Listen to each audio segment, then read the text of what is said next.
台湾话艺术水阁好，国情解说两句话，互你做参考。解说，解文说字。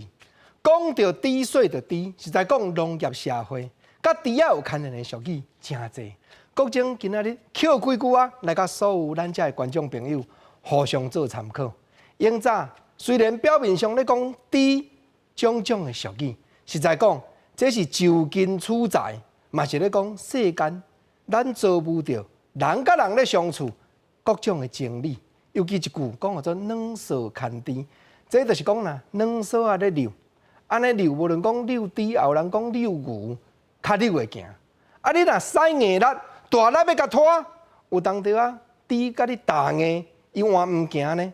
所以两手牵滴这句话，这表面上用滴仔咧做比拼，实在讲咱嘛知，这咧讲做人，若做不着困难，你千万毋通硬查拍硬尖。因为迄无路用，你着爱动头壳，着爱想看讲，敢有别条路通好行？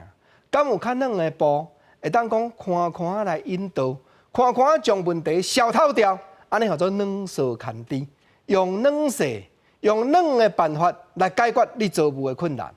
啊，实在讲，这毋是讲俗语敖讲呢，这毋是讲哦，设句俗语讲发明即句话人敖啊，是因为自然咱的生活中。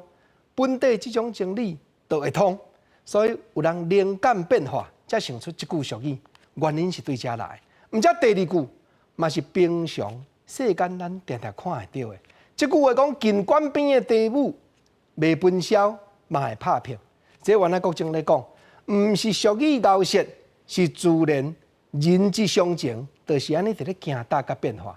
近管边这句管，就是讲戏馆。地母若是伫咧戏馆边，吼吼，逐工咧听人吹箫人客，伊袂分销啦。地母要哪会分销？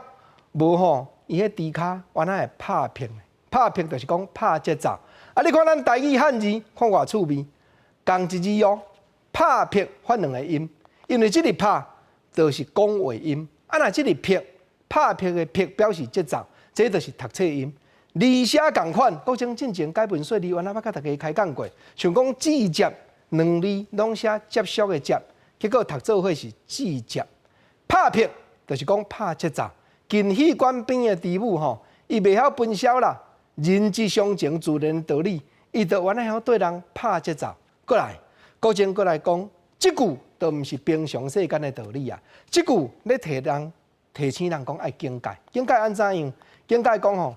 咱做人都爱存后步，你千万毋通吼，有通好工课做的时阵吼，安尼溜去一直做，结果无想后尾，一日赚到底，9日煞无底赚，安尼就真毋好。